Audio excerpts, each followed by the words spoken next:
chicos, hoy voy a preparar una receta muy rápida, muy sencilla y que os quita en un momento el antojo de algo crujiente. Unos fritos de maíz al estilo matutano. Para prepararlos voy a emplear harina de maíz precocida, también conocida por algunos como harina pan. Es imprescindible que sea este tipo de harina, ya que con harina de maíz cruda o solo con maicena no sale esta receta. El resultado son unas tiras de maíz crujientes y absolutamente deliciosas. Te animo en este momento a que te suscribas a mi canal y que actives las notificaciones. Y vamos a ver ya cómo preparar estos fritos de maíz al estilo matutano. Tal como te comentaba, es imprescindible que emplees harina de maíz precocida. No tiene por qué ser la marca Pan, pero debe ser harina de maíz precocida. Y si llevas una dieta estricta sin gluten, es imprescindible que esté además etiquetada como apta. Añade un poco de almidón de maíz, de maicena. Esto hará la masa más crujiente. Aunque si no dispones de ella, no pasa nada, añade más harina de maíz precocida. Añade sal, un poco de pimentón ahumado para dar sabor y una pizca de cúrcuma o de colorante alimenticio para darles un color ligeramente amarillo. Remueve con una cuchara para que se integre todo bien. Procura sobre todo que no queden grumos de almidón de maíz.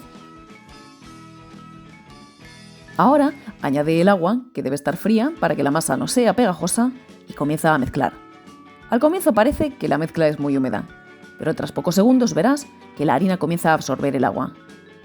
Amasa bien para homogeneizar la masa.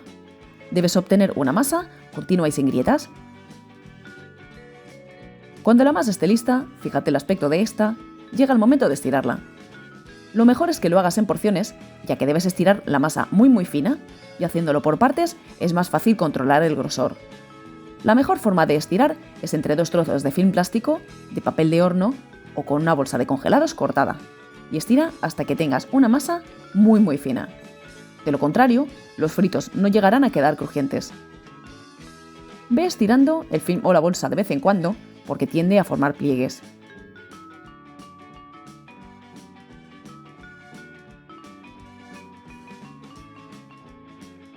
Cuando hayas estirado la masa bien fina, fíjate cómo queda esta, corta tiras de medio centímetro de ancho por 2 o 3 centímetros de largo más o menos.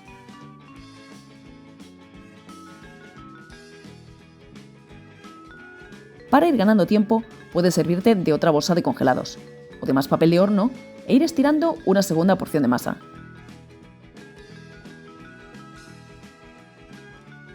Y comienza a calentar aceite a fuego medio.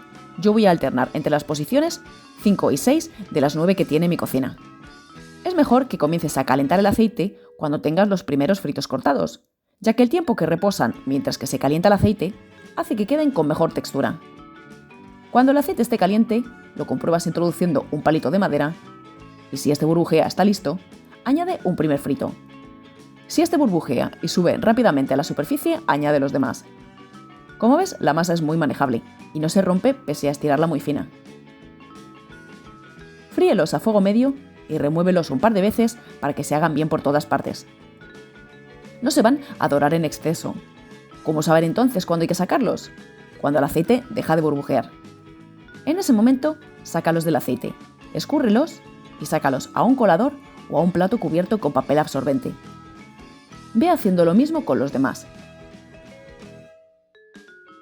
Tengo la cocina en la posición 6, pero como veo que el aceite burbujea mucho, voy a bajar a la 5. En la última tanda seguramente volveré a subir a la 6. Y lo mismo de antes, cuando el aceite apenas burbujee, escurre los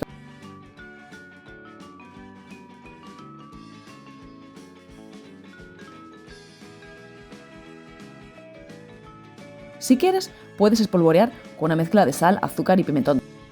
Pero cuidado, emplea una sal de calidad y no te pases de cantidad. Si no, los fritos no te van a saber más que a sal. Y ya están listos estos fritos. Lo normal será que se inflen y te queden como pequeñas almohaditas. Pero alguno que otro sí que tomará la típica forma de los fritos. Fíjate este. Voy a partir uno para que veas cómo queda de crujiente. Están buenísimos. Y no te preocupes, que aunque quedan brillantes, no absorben apenas aceite. Al tratarse de un snack, te doy cantidades pequeñas. Pero si sois muchos en casa, puedes duplicar o triplicar las cantidades. Y por supuesto, puedes guardar bien cerrados los que te sobren. Y nada más por hoy. Yo voy a quitar los fritos de mi vista para no comérmelos todos y espero que os animéis a prepararlos en casa. Un saludo a todos.